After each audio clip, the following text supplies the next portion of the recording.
capitale est belle, mais à quoi on le nier?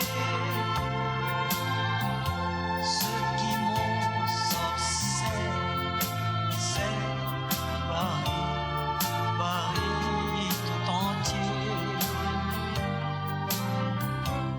Le roi un jour,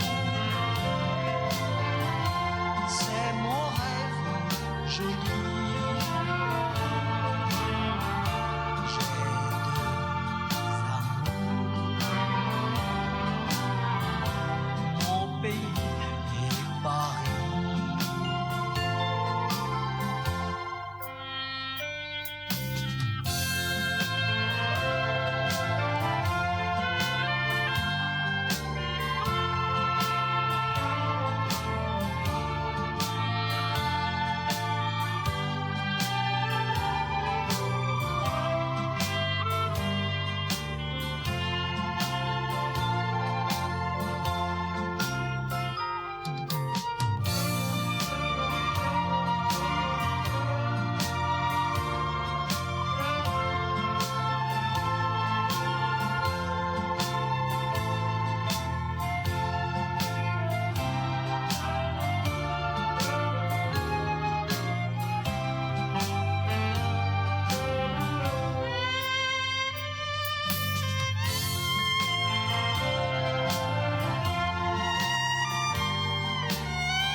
J'ai deux amours,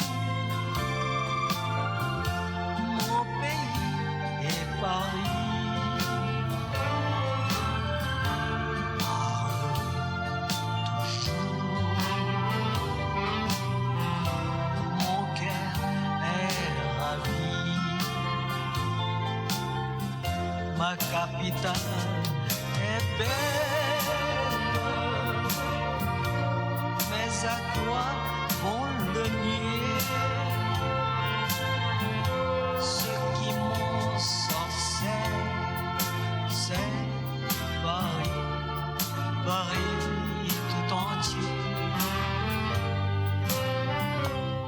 Le roi un jour, c'est mon rêve joli. J'ai deux amours, mon pays et Paris.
T'étais pas mis?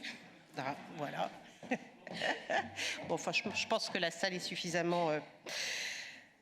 Donc, on va évoquer donc la mémoire de Norodom Sihanouk, qui n'aura eu de cesse de préserver l'unité du Cambodge, qui a été, vous le savez tous, déchirée par des décennies de guerre civile. Alors, je poserai ces questions à nos deux éminents intervenants, et vous pourrez vous aussi leur poser des questions. Olivier de Bernon et Jean-Marie Cambacérès, que je présenterai lors de leur prise de parole, pour autant que ce soit encore nécessaire de le faire, puisque tous les amoureux du Cambodge et tous les historiens du pays khmer connaissent ces deux merveilleux ambassadeurs. Et je propose sans plus tarder de laisser la parole à notre première intervenante, Aïssa Ndiaye, membre de l'Association du notariat francophone et déléguée pour la francophonie et l'Afrique au Conseil supérieur du notariat. Venez, madame.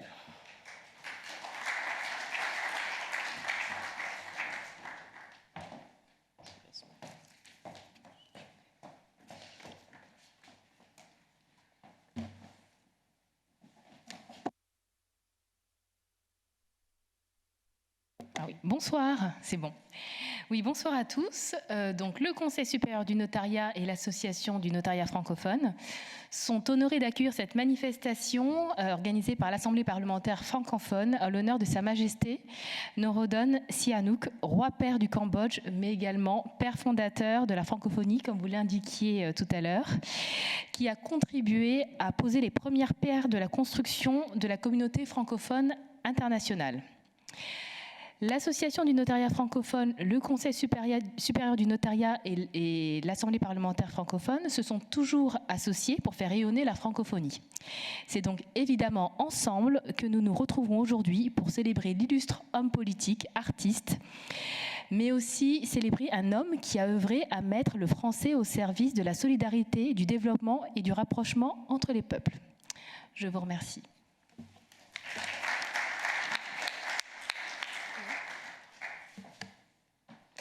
J'invite à présent Monsieur Tchatchet, sénateur du Royaume du Cambodge. Merci, monsieur, d'intervenir à la mémoire donc, du roi Norodom Sihanouk.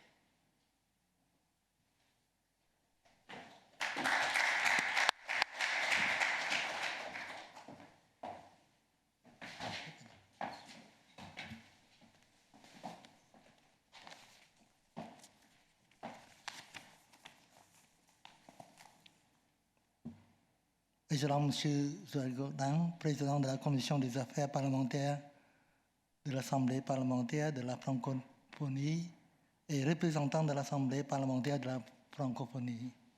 Excellent Monsieur Ketsapan, ambassadeur du Cambodge, de l'Union du Cambodge en France. Monsieur Jean-Marie Cambacérès, auteur et ancien député en France.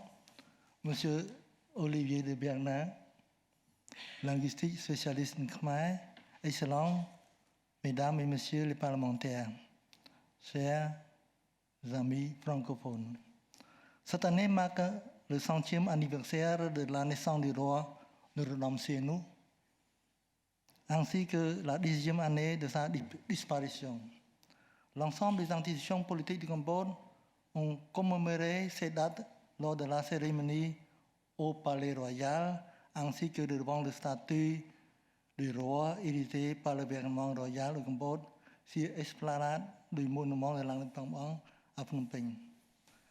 Dans un message, le Premier ministre Samdech Ognya Mahasena Padai Dachul Hun Sen a exprimé sa profonde gratitude à Sa Majesté le roi-père, soulignant que le peuple cambodgien de toutes les couches sociales prie pour que l'âme de Sa Majesté le roi-père repose en paix et n'oubliez jamais sa totale implication pour les intérêts suprêmes de la nation. Cette soirée qui nous réunit s'inscrit dans la continuité de ces commémorations. Permettez-moi, au nom de la section cambodgienne de l'APF, de la délégation du Sénat du Cambodge et en mon nom propre, de remercier chaleureusement l'Assemblée parlementaire de la francophonie, Association de notariat francophone et même son excellent Ketsapan, ambassadeur à l'ambassade du Royaume du Cambodge en France, pour son avoir eu la volonté d'organiser cette cérémonie. Malgré la situation sanitaire actuelle perdure, je suis heureux de constater votre présence nombreux et tiens à remercier tous les participants ici présents. Excellents, mesdames, messieurs, d'abord, je voudrais vous parler en bref sur la politique européenne. D'après le portrait et l'action de l'Européen, il est un des 5 pères fondateurs de la francophonie et aussi appuyé le mouvement francophone dès les premières années et appelé à se ramasser et rassembler ceux qui nomment francophiles tant que francophones et personnages majeurs de la scène politique asiatique, francophonie et internationale. Père de la francophonie et fondateur du mouvement non aligné, il a marqué savoir des rapports de force politique du monde après-guerre. Ensuite, avec la relation de l'Européen et son peuple, je vous parle en bref comme suit. L'Européen choisit le médium le plus populaire de son temps. Il a donc été aimé et a été respecté par ses peuples. Le cinématographique, réalisateur, quelquefois même acteur, compositeur de bandes originales de ses propres films. Il est aussi musicien et chanteur dans les compositions au titre tels Rose de Phnom Penh ou bien La forêt enchantée, qui témoigne de son amour pour la langue française. Ensuite, à présent, grâce à l'héritage européen de la culture d'amour pour la France, linguistique et culturelle, la relation entre la France et le Cambodge s'enracine jusqu'à nos jours. J'aimerais rappeler que c'est à travers de l'usage de la langue française que le Cambodge a participé de façon significative à l'association de l'Assemblée parlementaire de la francophonie APF, l'agence universitaire de la francophonie AOF, l'Association internationale de la mer francophone AIMF, ainsi que le jumelage de la ville Siem Reap avec la ville de Fontainebleau, etc. Les sénateurs du Sénat de Cambodge ont rendu hommage à Sa Majesté le roi Sihanouk du mois dernier de l'Institut de Cambodge le 11 octobre 2022. Présente son Excellence, M. Jacques Pellet, ambassadeur de France au Cambodge, et M. Olivier de Bernon, directeur de l'étude de l'École française intermédiaire et membre de l'Académie des sciences et d'outre-mer. Aujourd'hui, il est important de cultiver l'esprit de ses fondateurs. Il est important de montrer aux jeunes générations notre attachement à la langue française et notre volonté de poursuivre le développement et la diffusion de la langue, mais aussi de sa culture. Excellents, Mesdames et Messieurs, au nom du Parlement cambodgien, je tiens encore une fois à vous remercier très chaleureusement pour votre présence. Je vous remercie de votre attention. Merci.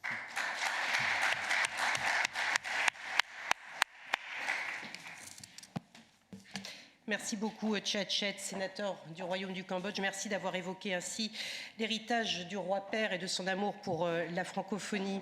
J'invite à présent Monsieur Joël Gaudin, président de la Commission des affaires parlementaires de l'APF, donc l'Assemblée parlementaire de la francophonie, organisateur de cette soirée d'hommage à Norodom Sihanouk. Je vous invite à prendre la parole. Je profite peut-être que vous preniez le temps de vous installer pour juste rappeler un mot sur l'APF, sans vouloir retirer peut-être les mots de votre bouche.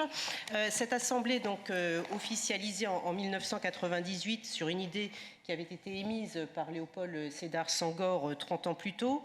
Cette assemblée parlementaire aujourd'hui compte 91 parlements et organisations interparlementaires francophones dans le monde. C'est un lieu de débat, c'est un lieu de proposition, d'échange d'informations sur tous les sujets d'intérêt commun à ses membres. Vous participez en gros à toute la vie institutionnelle de la francophonie, que ce soit la conférence ministérielle, que ce soit le conseil permanent, l'OIF. C'est en gros un opérateur clé des pays qui ont en partage la langue française. Monsieur Gaudin, je vous laisse la parole. Merci, Madame Malivoire. Effectivement, je prendrai l'occasion de mentionner que TV5 est un diffuseur important pour la francophonie. Alors, vous remercierez toute l'organisation. Merci.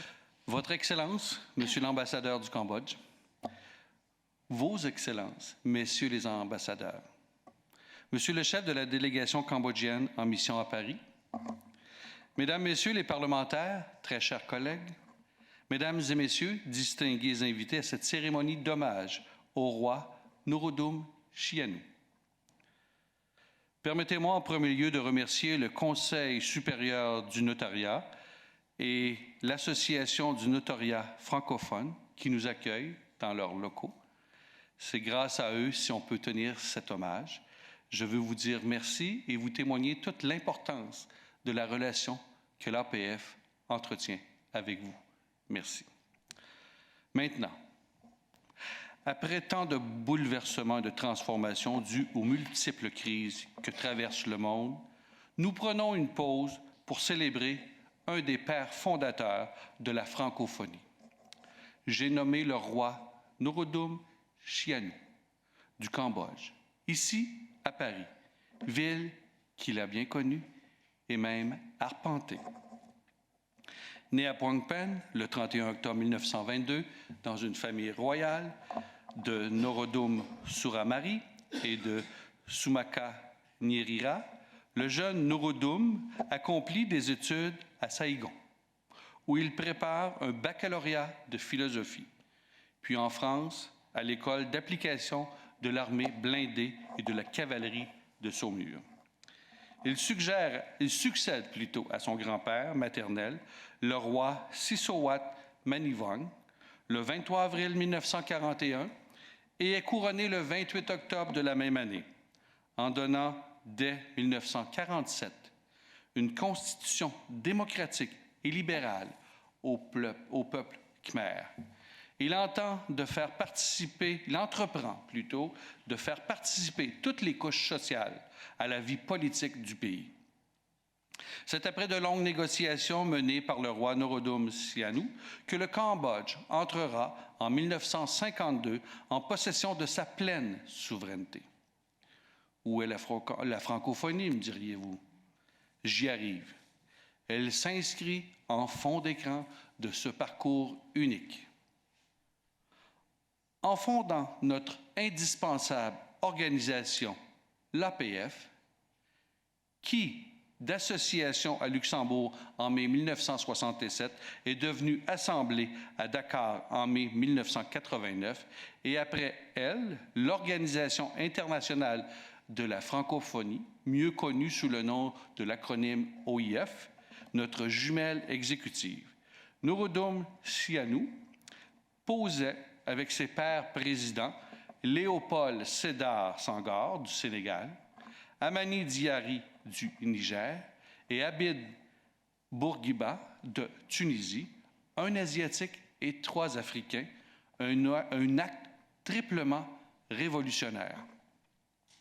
Révolutionnaire d'abord parce que sitôt sortis de la servitude coloniale, au lieu de considérer la langue française comme un résidu à jeter, ils ont choisi d'en faire un élément de ralliement, un étendard pour se rassembler et se retrouver au-delà des frontières terrestres, maritimes, linguistiques ou politiques.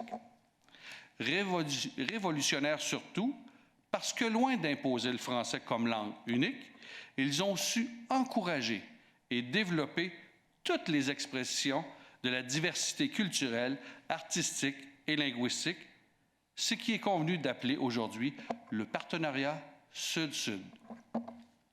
Révolutionnaire enfin, parce qu'en s'inscrivant dans le courant des non-alignés, dans leur diversité, de Nehru à Zhou Enlai, en passant par Tito et de Gaulle, ils ont su s'imposer comme de grandes figures politiques et faire exister et respecter leur pays.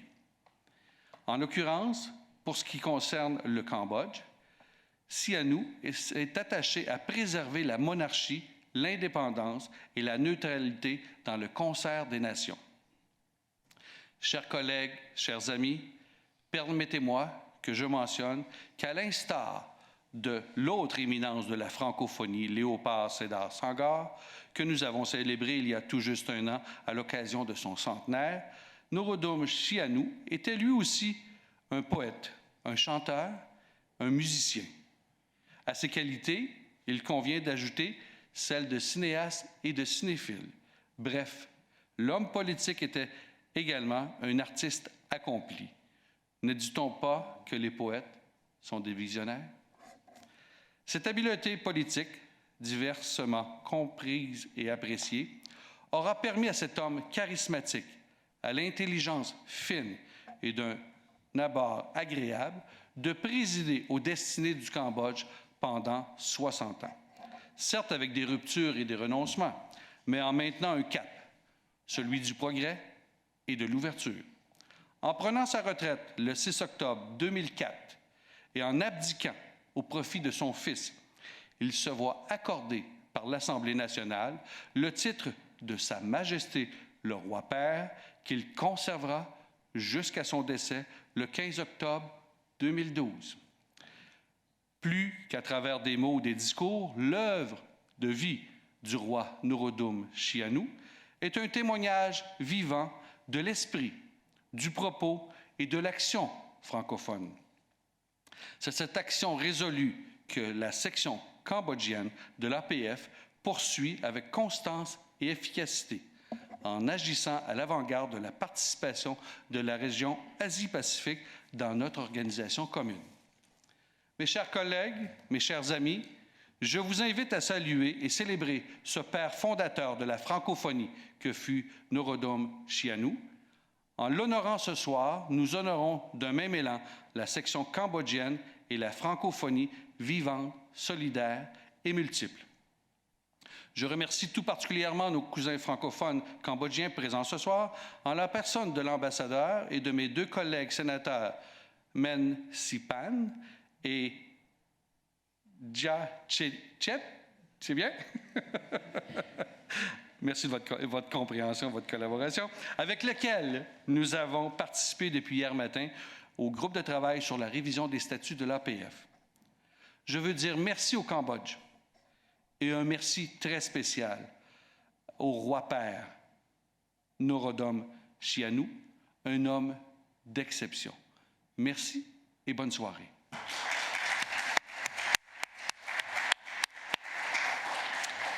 Merci beaucoup, Monsieur Gaudin, donc député au Parlement canadien et président de la Commission des affaires parlementaires de l'Assemblée parlementaire de la francophonie. Merci à vous. J'appelle Monsieur, Son Excellence, Monsieur l'ambassadeur du Cambodge, Khet Sopan, à évoquer la mémoire du roi Norodom Sihanouk.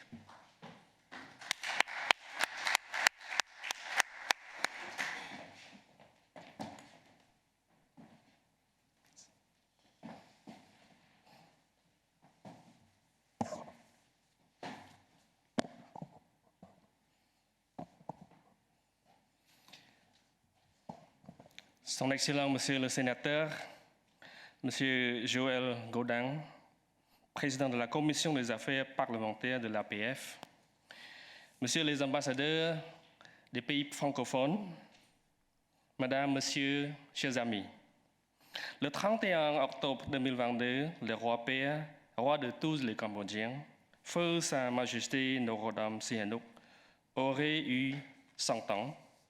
Nous sommes tous réunis ce soir pour nous rappeler de Sa Majesté qui nous quitta il y a cela 10 ans déjà. Sa Majesté nous a guidés toute sa vie en obtenant l'indépendance dès 1953. Notre souverain était déterminé de faire le Cambodge, son Cambodge, en état dynamique. Il s'est investi sans état d'âme dans toutes les batailles politiques comme la création de son communauté, la bataille culturelle comme co-père fondateur de la francophonie, puis plus tard, le mouvement des non-alignés dont il en était très fier. Le Cambodge entier a pleuré sa disparition.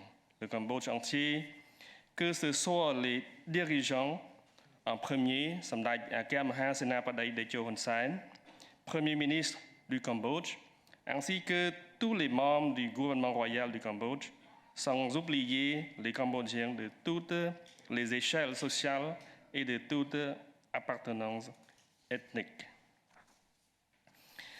Je pourrais passer des heures à retracer son parcours brillant, mais le temps m'en manquerait.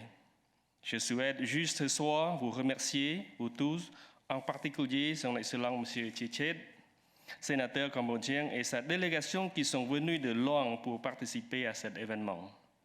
Nos amis français, M. Joël Gaudin, président de la Commission des affaires parlementaires de l'APF, M. Bruno Fauch, M.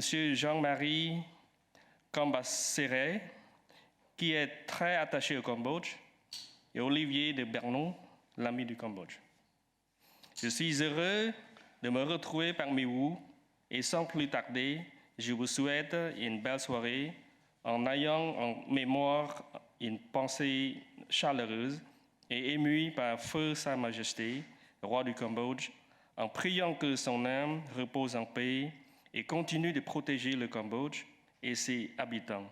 Il restera à jamais le père de la nation. Je vous remercie.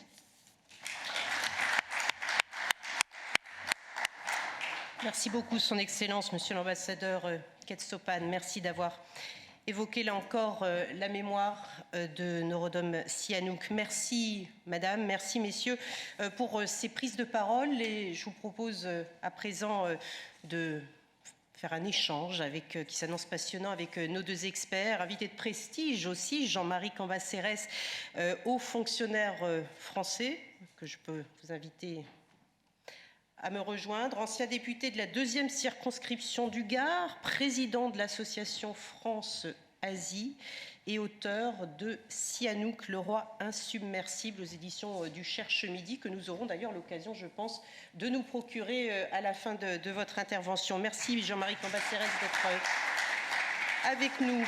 J'invite également Olivier de Bernon, ami du Cambodge, comme vous l'avez dit, philologue, spécialiste de Khmer, directeur d'études de l'EFEO. Je vais peut-être me mettre au milieu de façon... Nous séparer, oui. Voilà, je vous sépare. Au cas où on ne serait pas d'accord, comme ça. A priori, ça ne devrait pas poser de problème, mais on ne sait jamais.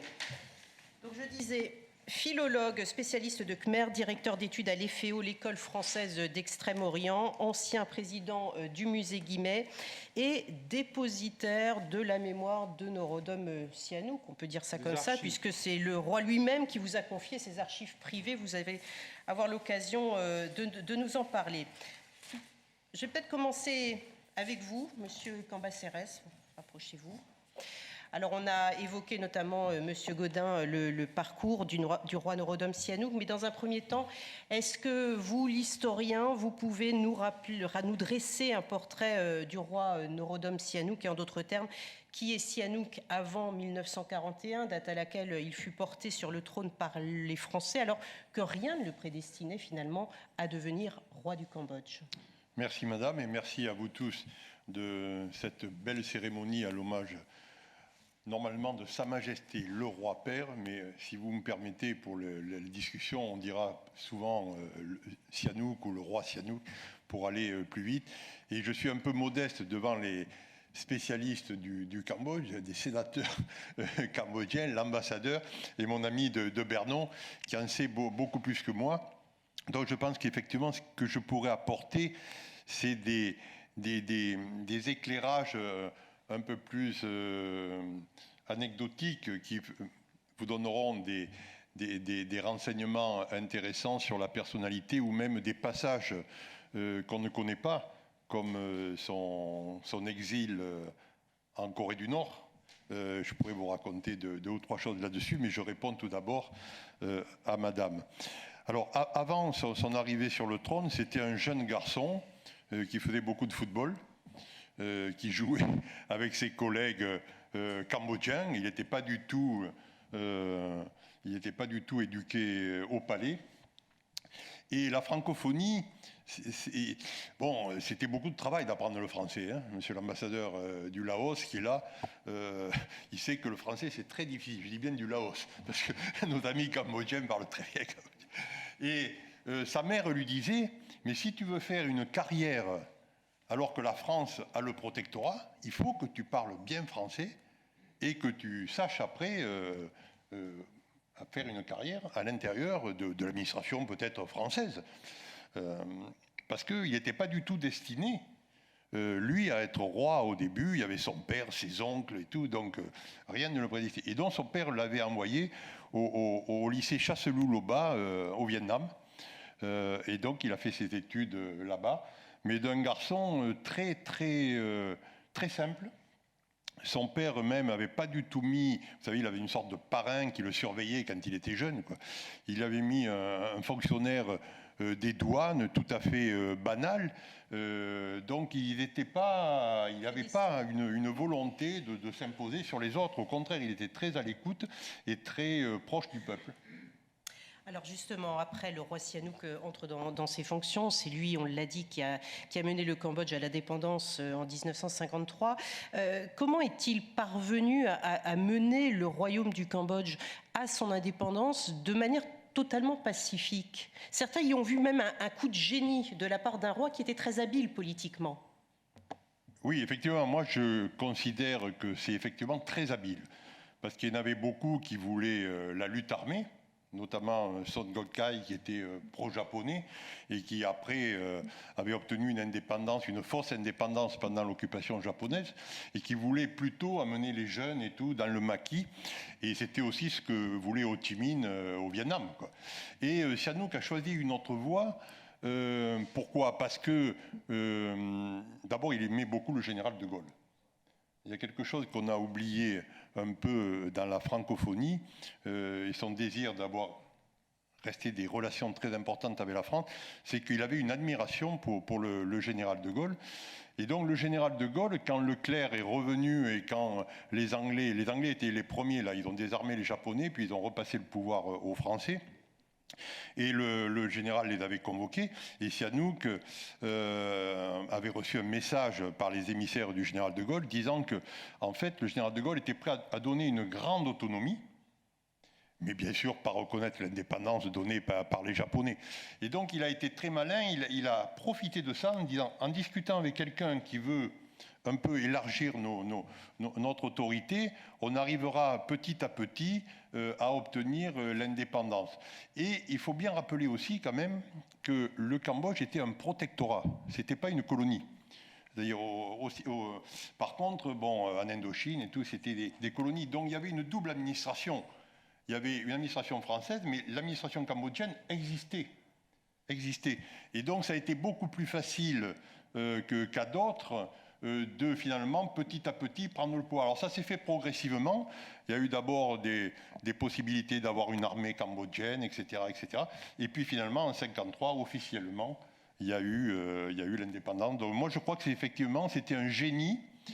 Alors il a fallu qu'il combatte sur tous les fronts, parce qu'il y en avait qui étaient plus pour une indépendance rapide, plus violente et tout. Donc il fallait aussi qu'il fasse attention à cela, mais je pense que sans effusion de sang, il y a eu très très peu de morts, 1 ou 2 attentats après la guerre avant 1953, mais rien par rapport à tout ce qui s'est passé dans les pays qui se sont décolonisés. Donc effectivement, vous avez raison de dire que c'était une idée de génie. Une habileté. Quel rapport ensuite Norodom Sihanouk a-t-il entretenu avec la France? Vous avez évoqué à l'instant son admiration pour le général de Gaulle, et on se souvient de la manière fastueuse avec laquelle il a reçu le général en 1966. Quel a été donc ce rapport après la période de l'indépendance du Cambodge avec donc la France, ancien protectorat, mais aussi avec les anciennes colonies françaises qui sont devenues indépendantes dans les années 60 justement? Mais justement, en fait, c'est lié un peu tout ça. Parce que comme il avait eu l'indépendance d'une manière pacifique, bon, mais d'une manière tout à fait normale, il a continué à travailler avec la France. Et il est resté fidèle aussi au général de Gaulle, parce que vous parlez de 66, bien sûr. 66, c'était le discours de Phnom Penh dans le stade. Ça, c'était vraiment très important. Mais pour moi, ce qui est plus important, c'est qu'en 1946, la France a invité Norodom Sihanouk dans un voyage d'État, dès 1946. Et donc, il a pris le bateau, c'était long, c'était pas comme maintenant, quoi, hein. Et De Gaulle n'était plus au pouvoir. Entre le moment où il avait été invité et puis le moment où il arrivait, en fait, les partis avaient repris le pouvoir en France, et le général de Gaulle était reparti à colomber les deux églises. Et Norodom Sihanouk a voulu quand même le voir. C'est la preuve qu'il avait une piété filiale. À l'époque, il avait 24 ou 25 ans, je ne sais pas, il était très jeune. Il a pris le pouvoir, il était roi à 18 ans, donc 18, 5, oui, ça doit faire 24, 25. Et le général de Gaulle l'a reçu à la Boisserie. C'est le seul chef d'État que le général de Gaulle ait reçu d'une manière privée, sans personne autour, sans délégation, à la Boisserie. Il a reçu Eisenhower, mais bien après la Deuxième Guerre mondiale. Donc c'était quand même, le général de Gaulle lui-même aussi faisait très attention à ce qui se passait avec le Cambodge. Et donc la coopération s'est faite tout à fait normalement. On va évoquer la francophonie, bien évidemment, davantage peut-être avec vous, Monsieur de Vernon, qui êtes philologue et spécialiste du Khmer. On va en parler. Juste encore une question, Monsieur Cambacérès. Quand on parle des années Sihanouk, est-ce qu'on parle davantage des années entre 1955 et 1970, celles du Sankoum, de ces années florissantes du Cambodge? Il y a plusieurs périodes Sihanouk, comme disait Monsieur l'ambassadeur ou Monsieur le sénateur.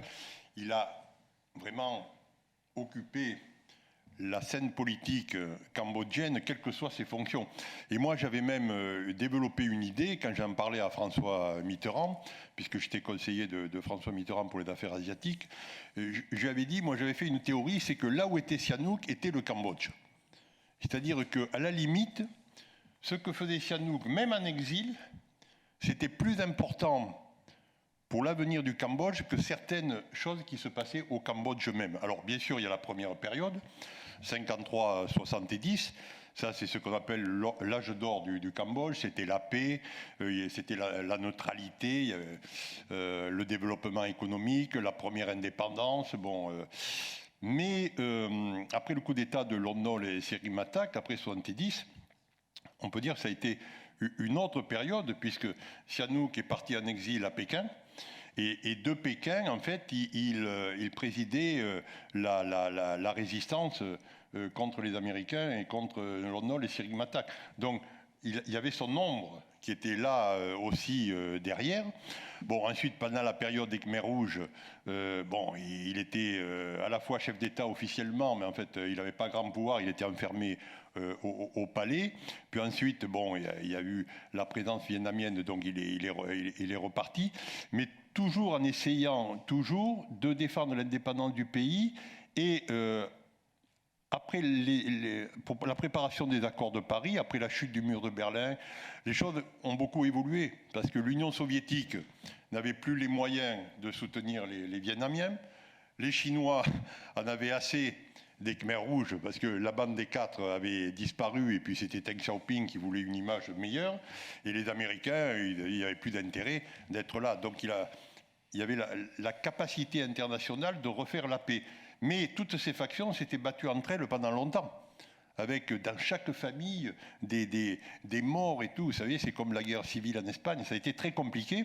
Et donc les accords de Paris, pour lesquels j'étais un peu impliqué modestement, avec François Mitterrand, ont duré même assez longtemps, jusqu'en 91, pour arriver à réunifier toutes les factions dans le Conseil national suprême, dans lequel tout le monde était représenté. Donc c'est pour ça que je peux vous livrer une petite anecdote, comme ça vous pourrez après... Voilà, vous pourrez parler avec mon ami Olivier de Vernon sur la francophonie. C'est que j'avais... vous savez, en France, Norodom Sihanouk, à un moment donné, il avait un peu disparu de la scène politique pour les Français. Le général de Gaulle l'aimait bien, ça d'accord, mais après le temps est passé. Les communistes français soutenaient plutôt les Vietnamiens. La droite soutenait plutôt Son Sann et les Républicains. Et donc Sihanouk était un peu en l'air, comme ça, il n'avait plus personne qui le soutenait. Et moi j'avais expliqué à François Mitterrand, modestement par l'intermédiaire de Lionel Jospin, qui était à l'époque le premier secrétaire du Parti socialiste, j'avais expliqué que finalement Norodom Sihanouk, si la paix revenait, c'est lui qui reviendrait. Parce qu'il était, pas fâché avec tout le monde et pas complètement aimé par tout le monde. Il était un peu un centriste du milieu. Par exemple, les Vietnamiens, bien sûr, avaient été venus au Cambodge, mais lui, il aimait beaucoup Ho Chi Minh. Il est même allé à son enterrement, tu vois. Bon, les Chinois, les Khmers rouges avaient tué beaucoup de ses enfants et petits-enfants, mais il était ami de Mao. Les Français et les Occidentaux, bon, il était ami avec les Français. Il n'y a que les Américains qui ne l'aimaient pas trop. Il y a que qui l'aimaient. Et donc, il était bien placé pour le moment venu trouver la paix. Et donc, on avait fait un article avec Lionel Jospin dans Le Monde, et Sihanouk m'avait dit, bien des années après, cet article de Lionel Jospin et de François Mitterrand m'avait redonné espoir, parce que je savais que quelqu'un encore s'occupait de moi. Et quand on est allé à Pyongyang, avec François Mitterrand, donc je vous livre un scoop, avec François Mitterrand, je suis allé à Pyongyang dans un voyage très très particulier, on a rencontré Kim Il-sung pendant 3 fois, et Sihanouk était là. Et donc on est allé voir Sihanouk, et François Mitterrand lui a expliqué ce qu'il pensait faire pour le Cambodge s'il devenait président de la République. Donc il lui a expliqué devant lui à Pyongyang, voilà, l'ONU, un vote au Conseil de sécurité de l'ONU, ensuite un contingent des Nations Unies très important, désarmement des factions, retour des réfugiés, élection constituante. Il a expliqué tout ça à Pyongyang. Et Sihanouk a donné son accord. Après, les choses ont été longues à se mettre en place, mais tout avait été dit à ce moment-là. C'est assez intéressant de voir. C'est un esprit visionnaire également de la part de François Mitterrand par rapport à ce qu'il a pu dire à Norodom Sihanouk. Merci beaucoup, Monsieur Cambacérès, pour cette anecdote. Et avec vous, Olivier de Bernon, on va davantage parler de la francophonie. Vous avez l'air dubitatif. Non, je ne suis pas dubitatif, mais j'ai jamais été aussi embarrassé de ma vie. Dites-nous pourquoi. Est-ce qu'on peut lancer la petite... voilà. Alors, j'ai fait une toute petite préparation. Le roi Norodom Sihanouk était un francophile et un merveilleux francophone. Il était un sympathisant de la première heure de l'organisation de la francophonie, mais il n'est pas un des pères fondateurs. Je suis absolument navré de dire que le roi alors Sihanouk... c'est un autre scoop, parce qu'on a tous dit... Oui, alors c'est une chose qu'on répète, mais vous allez donc vous voir seriez en train de nous dire que Norodom Sihanouk n'est pas un des 4 pères fondateurs de la francophonie? Eh bien non. Alors... Je ne suis pas d'accord avec mon ami Olivier. Là. Bon, heureusement, je suis entre vous, là. Mais vous allez nous dire pourquoi, parce que j'imagine que c'est dans les archives. Francophone et francophile, ça c'est absolument exact. Et le roi Sihanouk n'a pas attendu l'organisation de la francophonie pour écrire sur la langue française. Et j'ai retrouvé, il y a beaucoup d'écrits, mais j'en cite un, j'en montre un. Dans la revue Esprit de 1962, oui, la francophonie c'est 70, hein. Il écrit un petit texte, tout en mettant l'honneur sur notre langue nationale et en la perfectionnant sans cesse, nous réservons donc une place de choix, c'est un extrait de l'article, une place de choix au français. Parce que le français est précis, souple, nuancé, parce qu'il nous est très familier, enfin, cette dernière raison avalant bien d'autres. Le roi Sihanouk était parfaitement francophone. Le roi Sihanouk, la première langue du roi Sihanouk était le français. Il parlait à la maison, on parlait français. C'est d'ailleurs pas dans la famille royale et dans certaines familles cambodgiennes, c'était pas du tout quelque chose d'anormal, on parlait français. Il parlait un français, un khmer magnifique, mais lorsqu'il avait à écrire, à composer un document en khmer, très souvent, il l'écrivait d'abord en français et il le traduisait lui-même en khmer. Il le traduisait admirablement, parce que l'écriture de Sihanouk en khmer est absolument remarquable. Alors, les archives... je vais faire une incise. Je parle...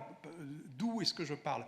Eh bien, en 2004, le bon roi Sihanouk m'a confié la totalité de ses archives personnelles, 1 million de documents, quelques dizaines de milliers de photos, quelques centaines d'heures. Et donc, j'ai classé les archives du roi père, qui sont déposées aux archives de France maintenant. L'inventaire a été publié en 2010 et a été remis au roi Sihanouk, qui en a été satisfait.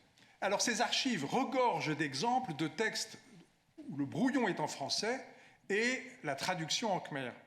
J'en ai donné un exemple. C'est une chanson qu'il a composée à Pékin en l'honneur du président Mao. Alors on voit le brouillon en français qui est bourré de ratures, il cherche les idées, et puis la traduction en khmer qui est beaucoup plus ferme parce que le texte, l'idée, le concept, les idées sont là. Et puis il a composé lui-même la musique et il a interprété la chanson, et le disque a été publié qui est aux Archives de France. Et vous allez nous en passer un extrait. Ben, je ne l'ai pas. Ça serait en khmer. Vous ne l'avez pas. Donc ça veut dire que la langue française était pour lui davantage une source d'inspiration? Non, c'était sa langue naturelle. Je ne sais pas si on pense dans une langue, mais si on pense dans une langue, le roi Sihanouk pensait en français. D'ailleurs, il y a une chose assez... il parlait en français absolument couramment, et quand il s'exprimait publiquement, il parlait en français, sauf quelquefois quand il avait quelque chose d'un peu négatif à dire, alors il switchait vers l'anglais. L'anglais était la langue des choses négatives. C'était assez amusant chez le roi Sihanouk. Bon. Norodom Sihanouk a dit plusieurs fois publiquement: on me fait le crédit d'être l'un des membres fondateurs de l'Organisation internationale de la francophonie, ce qui me flatte, mais ce qui n'est pas exact. Alors, je fais un tout petit peu d'histoire. Norodom Sihanouk n'avait pas lieu d'être à la conférence de Tananarive en 61, lorsque la première conférence des États africains d'expression française, donc le Cambodge, n'avait pas lieu d'être là. C'est tout de même la conférence qui a été séminale pour la première conférence de Niamey des pays entièrement ou partiellement francophones. En 69, Sihanouk n'était pas présent, et on ne trouve nulle part la trace même que le Cambodge y ait été représenté. L'origine de notre mythe, en quelque sorte, le mythe que nous entretenons ce soir de Sihanouk, père fondateur de la francophonie, mythe que le roi Sihanouk n'a jamais dissipé lui-même. Enfin, il l'a dissipé comme ça, il n'a jamais fait de démenti, parce que, encore une fois, ça le flattait. Et qu'il adhérait absolument et à 100% aux idées véhiculées par les pères fondateurs. Donc il s'associait, même s'il n'était pas historiquement attentif. L'origine du mythe se trouve dans l'amitié de Norodom Sihanouk avec Amani Diori.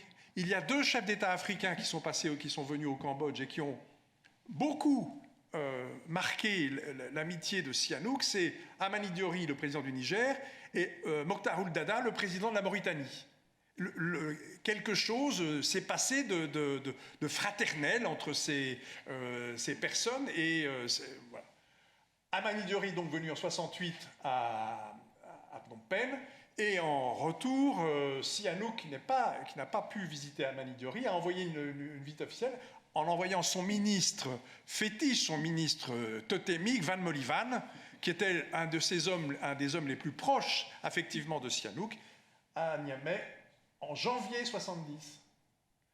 Le premier contact officiel de Norodom Sihanouk avec l'agence de la francophonie, c'est une lettre du secrétaire exécutif provisoire, datée de Niamey. Alors, voilà, c'est Jean-Marc Léger, bon. Et, voilà, Sihanouk ne répond pas à Jean-Marc Léger, mais Amani Diori ayant envoyé tout de suite un télégramme, on retrouve dans la marge du télégramme la réponse de Sihanouk qui fera l'objet le Cambodge regrette infiniment de ne pouvoir adhérer au cercle des pays francophones, mais lui accorde toute sa sympathie. Il se permet de déléguer auprès de la conférence un observateur en la personne de notre ambassadeur à Dakar, son Excellence Chan Yuran. Alors voilà, c'est le brouillon du télégramme urgent, et voilà le télégramme réel envoyé. Bien qu'il ne soit pas possible au Cambodge d'adhérer formellement, n'est-ce pas, affectivement, intellectuellement, sensiblement, oui, mais formellement, non, les pays francophones, ce que je regrette infiniment. Alors, il y avait des raisons, les raisons de Sihanouk, il faut se rendre compte de 1970, l'extraordinaire tension qu'il y avait au Cambodge en 1970, et Sihanouk ne voulait entrer dans aucun système d'alliance, et c'était quelque chose d'un petit peu paralysant pour lui. Alors, le président Amani Diori renvoie un courrier, et le roi Sihanouk met en marge ce que son secrétaire doit répondre. Nous sollicitons la bienveillance pour notre délégué ambassadeur, Chan Yuran. Alors voilà son Excellence ambassadeur Tian Nouran. Tian Nouran est l'un des premiers diplomates qui rejoint Sihanouk dans son exil à Pékin après le coup d'État de mars 70. Il a été nommé immédiatement ministre de l'Éducation nationale du gouvernement du Kampuchea. Le 18 mars 70, le prince Norodom Sihanouk est chassé du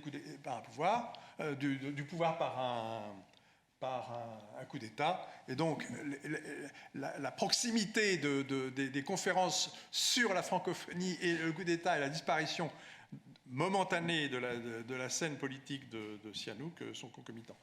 Alors, les archives de Sihanouk et le document ont été publiés. Et voilà, dans le troisième, le troisième lot, la 665 AP, c'est la cote générale des archives, 3, c'est la cote de... Et il y a le petit paragraphe sur la francophonie. Donc je suis absolument navré d'avoir non pas détruit un mythe, parce que il y a une réalité dans une réalité affective, mais d'un point de vue strictement administratif et bien... Et vous-même, Monsieur de Bernon, vous avez découvert ça lorsque les archives du roi Sihanouk vous ont été remises? Ah bah oui, en classant. En classant. Donc... Oui, ça, je dois dire que Donc en fait, il faut se rendre aux archives nationales pour retrouver... Le dossier est assez mince sur la francophonie, mais enfin, je pense qu'il est éloquent et qu'il est... Le roi Sihanouk, pour des raisons strictement contextuelles, n'a pas pu rejoindre formellement la francophonie. Donc il n'est pas un des pères fondateurs. Oui, non, ce que je voulais dire, parce que vous savez, moi, je suis pour les synthèses et l'amitié. Donc, il n'y a pas d'opposition entre ce qu'on disait, parce que effectivement, Olivier de Bernon a raison, dans la francophonie institutionnelle qui est arrivée beaucoup plus tard, le Cambodge n'y était pas au début. Par contre, ce qui fait le mythe, comme vous dites, Madame, sur le fait que Sihanouk soit un des pères de la francophonie, c'est l'article de la revue Esprit de 1962. Et là, il a bien signé. Donc, sur le plan intellectuel, il est un des pères de la francophonie. Et sur le plan, après, administratif, il n'a pas pu pour des raisons historiques. Mais voilà pourquoi on a raison tous les deux. Oui. Et en plus, devant une assemblée francophone, on ne peut qu'avoir raison sur cet amour partagé de la langue française. Moi, j'ai retenu une phrase aussi qui disait « Moi, Sihanouk, j'ai toujours donné, non seulement à la francophonie, mais à la France, la première place au Cambodge. » Donc, il y a aussi cet amour pour la France, au-delà... Enfin, c'était... il ne l'a jamais renié, comme vous dites, c'était un amour de cœur, au-delà de l'institution... Je reviens sur un des éléments de la présentation de Jean-Marie. La monarchie cambodgienne est une monarchie élective. Le roi ne succède pas nécessairement à son père. Il y a une cohorte de princes parmi lesquels le conseil de la couronne désigne un successeur. Rien ne prédestinait absolument le roi Sihanouk à devenir roi. Il y avait beaucoup de princes plus âgés, plus formés, ayant même fréquenté les écoles militaires françaises, comme son oncle le prince Moniret, qui avaient des titres, autant de titres que lui. Et lui, d'ailleurs, n'ambitionnait pas du tout. Ce qu'il voulait, c'est devenir professeur de français. Et c'était un excellent helléniste et un excellent latiniste. Ce qui se ressent encore quelquefois... se ressentait encore quelquefois dans des messages qu'il adressait le roi Sihanouk publiait une revue régulière qui s'appelait le Bulletin mensuel de documentation, qui ne paraissait d'ailleurs pas chaque mois, mais plutôt tous les 15 jours, toutes les semaines, de manière... Et quelquefois, il y avait des textes qui étaient très spontanés chez Sihanouk, mais qui devaient plonger les Cambodgiens devant la perplexité la plus totale. Par exemple, il disait, n'est-ce pas... Sam Rainsy, l'opposant, est l'octave dont le prince Ranariddh a été le Marc-Antoine. Mais ça disait qui à quoi? C'était une référence à l'histoire latine et romaine, et c'était extrêmement parlant et vivant pour le prince Sihanouk, mais pas du tout et assez peu pour les jeunes Français. Il avait des références, il avait une culture formidable. Le prince Sihanouk non seulement écrivait des poèmes, mais il lisait aussi de la poésie, Et je finis là-dessus. Le prince Sihanouk a écrit mais des milliers et des milliers de pages en français, n'est-ce pas, en khmer, mais en français beaucoup. Il a écrit des livres et il a un style. On reconnaît le style Sihanouk au bout de la 2e page, on le reconnaît. Mais il ne s'épanche jamais. Alors il est en colère, il se met, mais les sentiments très intimes et j'ai eu la bonne fortune de trouver dans les archives Sihanouk une citation d'Aragon, copiée de la main de Sihanouk sur l'arrière d'un cahier.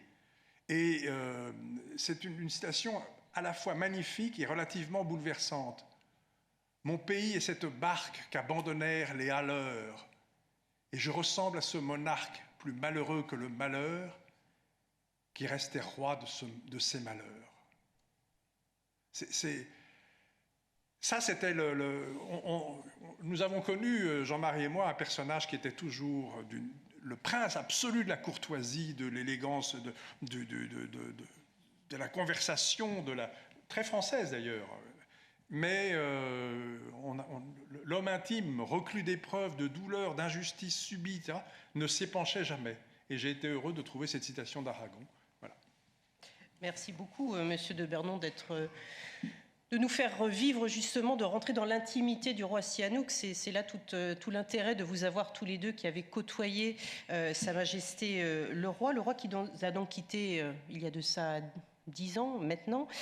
Avant cette disparition, quel était son regard sur la francophonie au Cambodge? Là encore, j'ai préparé un petit peu cet entretien. J'ai retrouvé un discours de 1996 que Norodom Sihanouk avait fait à l'Institut de France à Paris, où il disait, donc en 1996, « La francophonie n'a plus à présent la place qu'elle avait conquise en d'autres temps. Il convient de reconnaître que la pratique de la langue anglaise lui a ravi la première place. Quant à l'avenir, il saura ce que nous en ferons. » C'est ce qu'il savait prononcer. Monsieur Cambacérès, vous avez peut-être quelque chose à rajouter justement sur cette vision qu'il avait de cette francophonie qui peut-être disparaissait petit à petit, de cette francophonie qu'il aimait tant? Je rentre sur un terrain glissant, mais je vais moi aussi un peu déconstruire à la suite de mon ami de Bernon sur les mythes de la francophonie et Sihanouk. Parce qu'à un moment donné, Sihanouk m'a dit, ou il a dû même l'écrire, la francophonie m'a abandonné. À un moment donné, les institutions auxquelles il s'était rallié de cœur, quand il n'était plus au pouvoir, les autorités de la francophonie ne l'ont plus invité au sommet et tout. Et ça, dans sa tête, vraiment, il en était un peu meurtri. Et si bien que quand il est revenu au Cambodge, bien sûr, il aurait aimé que la francophonie redémarre, mais il avait sorti cette anecdote, je crois, à Catherine Tasca, qui à l'époque était aussi ministre française et qui est dans les instances d'ailleurs de la francophonie, et il lui avait rappelé ça. Alors, la francophonie, c'est plus large ce que vous dites, parce que là, c'est pas uniquement au Cambodge dont il parlait. Et je me permets modestement de dire que quand j'étais président de la commission des affaires étrangères au CESE, on a fait un avis sur la francophonie. Donc il y a beaucoup de nos amis ici qui s'en rappellent. Un avis qui était pour une francophonie dynamique. C'est la preuve que nous-mêmes, Français, on pensait que la francophonie n'était pas assez dynamique. Alors, ce n'est pas du tout pour lutter contre l'anglais et tout, ça n'a rien à voir. Mais je le disais à mon ami Jean-Baptiste Lemoyne, que j'ai vu encore il y a 2 ou 3 jours, et qui était ministre aussi à l'époque. Il était venu au Conseil économique et social, on auditionnait les ministres, et il avait dit oui, mais la francophonie va se développer. En Afrique, bientôt, dans quelques années, il y aura 700 millions de personnes qui parleront français. Et je lui avais dit, c'est totalement faux. C'est totalement faux. S'il n'y a pas de moyens, ce n'est pas automatique. Ce n'est pas automatique de parler français. En plus, c'est très difficile. Bon. Et donc, s'il n'y a pas des moyens financiers puissants, il y a une bonne organisation, hein, ce n'est pas du tout une critique de ce qu'on fait, mais je crois que ce n'est pas du tout automatique. Je prends 2 exemples. Le Vietnam, le Cambodge ou le Laos. Bon, où là, il y avait beaucoup de monde qui parlait français, d'abord. Si vous regardez maintenant, au Vietnam, il n'y a que les personnes très très âgées qui parlent français. Ensuite, ceux qui ont 50, 60 ans, ils parlent russe ou allemand. Pourquoi? Parce que les cadres du Parti communiste faisaient leurs études à Berlin-Est. Et donc, ils avaient appris l'allemand. Et puis maintenant, les jeunes, ils parlent anglais. Donc, parce que tout est en anglais. L'ASEAN, tout le monde parle anglais, les télévisions sont en anglais, etc. etc. Et donc, les toutes plus jeunes générations, leurs grands-parents leur disent il faut apprendre le français en plus de l'anglais. Et ça, c'est un créneau qu'il faut prendre. Mais pour ça, il faut beaucoup de moyens. Il faut des écoles, il faut, vous voyez, et pas seulement pour les familles riches qui peuvent aller dans l'Alliance française, parce que l'Alliance française, ça coûte un peu cher. Il faudrait beaucoup plus de moyens pour aller auprès du peuple. Et moi-même, j'ai monté une association qui s'appelle Harmonie Mekong et qui crée des écoles d'enseignement du français. Et je finance avec des amis dont les plus importants sont là, qui financent pour que tout le monde puisse y venir. Et on en a une à Siem Reap, justement, où il y a 300 élèves. Et ce sont c'est dans un collège bouddhiste. Donc on a mis le français à l'intérieur du cursus normal. Et là, les gens sont très contents d'apprendre le français, mais il faut des moyens. Sinon, il ne serait pas automatiquement. C'est pour ça que ce que dit Norodom Sihanouk, je pense qu'il avait raison là. Il avait raison. C'est pas voilà, il y a une déperdition petit à petit. Je me rappelle très bien en 91, oui 91, juste après les accords de Paris, on a signé en octobre les accords de Paris. Moi, j'étais allé en novembre et Roland Dumas, le ministre, est arrivé un jour après. Tu vois, moi, j'étais rapporteur du budget des affaires étrangères à l'Assemblée nationale. Et l'ambassade de France était dans un état lamentable. Et l'ancien lycée Descartes, le toit était tombé en face de l'hôtel Royal, il n'y avait plus rien. Et je me rappelle qu'il y avait beaucoup en France qui disaient, pour des raisons budgétaires, on ne va pas reprendre le lycée Descartes. Tu vois ? Parce qu'il y a des raisons budgétaires. Et donc, du coup, ce sont des Américains qui ont pris le grand bâtiment en face, le Palais Royal. Et le lycée Descartes est à côté. Si. C'est pas les Américains, c'est oui, c'est l'université cambodgienne. Non, c'est la faculté d'économie et de... Non, pas en face, elle est à côté. Non, le grand lycée Descartes, c'est la faculté d'économie du... Et au début... Je savais non, mais c'est possible. Non, c'est pas ça. Non, mais en fait, les Français n'ont pas repris. Mais il est question qu'ils reviennent. Mais quoi? Il est question qu'ils reviennent parce que il y a le lycée Descartes. Le lycée Descartes, est très populaire au Cambodge et une grande partie des cadres de l'administration, des ministres, ont leurs enfants au lycée Descartes. Bien sûr. Qui est le meilleur moyen sans doute pour continuer de promouvoir l'enseignement. Voilà. Donc il y a encore un pôle de francophonie qui se développe. Il y a plus d'étudiants cambodgiens au lycée Descartes que d'étudiants français, d'élèves cambodgiens que d'étudiants français, et on a il y a une jeunesse d'élite. Alors évidemment, c'est une jeunesse d'élite parce que c'est très cher. Merci beaucoup Olivier de Bernon et Monsieur Cambacérès. Je vois l'heure qui file et je pense qu'on est tenu par le temps et les horaires. S'il y a des questions courtes que vous souhaitez adresser à nos deux experts invités, je vous invite à le faire maintenant. On peut prendre quelques minutes pour le faire encore. Et comme on dit, la première question étant toujours la plus difficile à poser. C'est très intimidant. Oui. C'est un très bel amphithéâtre. Écoutez, on va en rester là dans ces cas-là. On peut peut-être nous mettre, parce qu'on a peu évoqué comment dirais-je, la carrière de poète, de chanteur, enfin on l'a vaguement évoqué, mais je propose on peut peut-être remettre une petite chanson du roi Norodom Sihanouk, La vie en rose, ou toutes ces chansons que l'on entend encore souvent, en tout cas à l'époque où j'y habitais, dans les karaokés de Phnom Penh, on entendait encore la voix de Norodom Sihanouk. Et lui-même faisait des royal singing, des soirées où il chantait, mais des fois jusqu'à 3 heures du matin, 20 ou 30 chansons à la suite. 40. Oui, 40, voilà. Et c'était assez... Mais dans toutes les langues. Alors là, on va en penser une en français, je pense.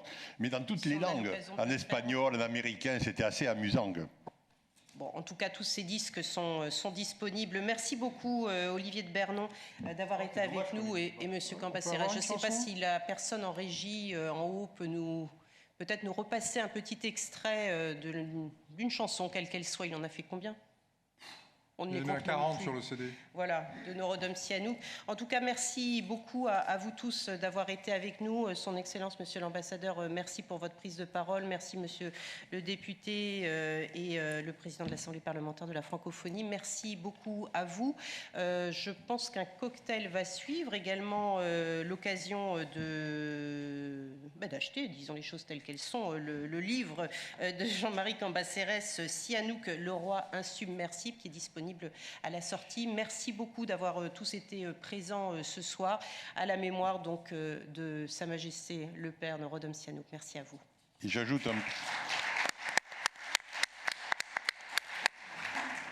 que les droits d'auteur sont donnés totalement à l'association Harmonie Mékong pour la francophonie. Merci beaucoup. Eh bien, nous ne l'aurons pas. On n'aura pas eu la chanson. On ne l'aura pas eu. Je n'ai un amour Voilà. dans mon pays et Paris. Merci beaucoup. Ah, c'est dommage, oui. Ouais, c'est dommage. Il y avait tous les copains qui jouaient de la musique. Oui. Je ne sais pas si j'insiste ou si... Merci beaucoup.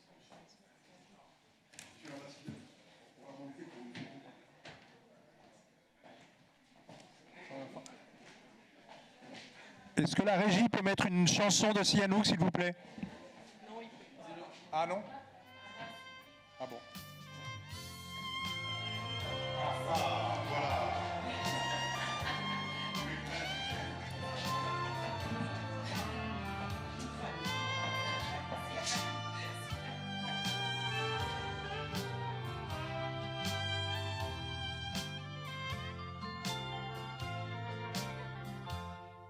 J'ai deux amours,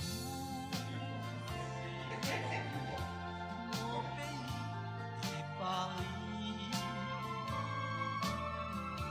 Par toujours, mon cœur est ravi. Ma capitale est belle. Mais à quoi on le nier? Ce qui m'ensorcelle, c'est Paris, Paris tout entier. Le roi un jour, c'est mon rêve joli.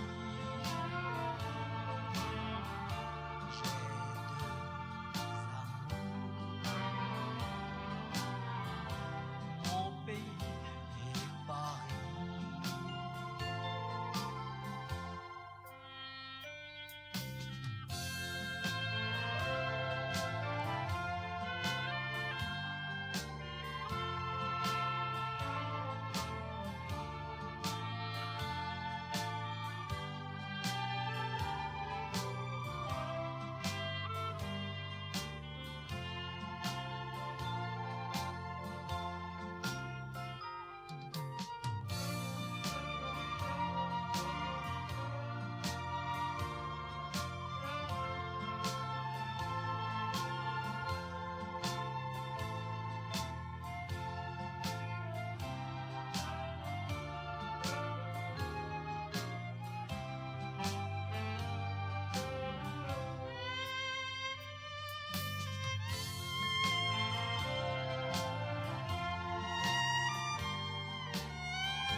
J'ai deux amours,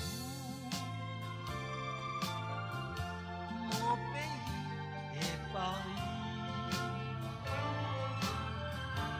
Par toujours, mon cœur est ravi. Ma capitale est belle. Mais à quoi on le nier?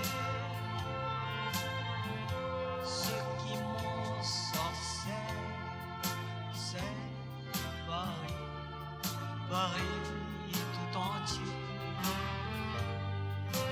Le roi un jour,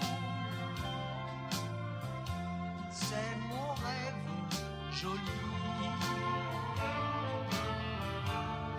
J'ai deux amours, mon pays et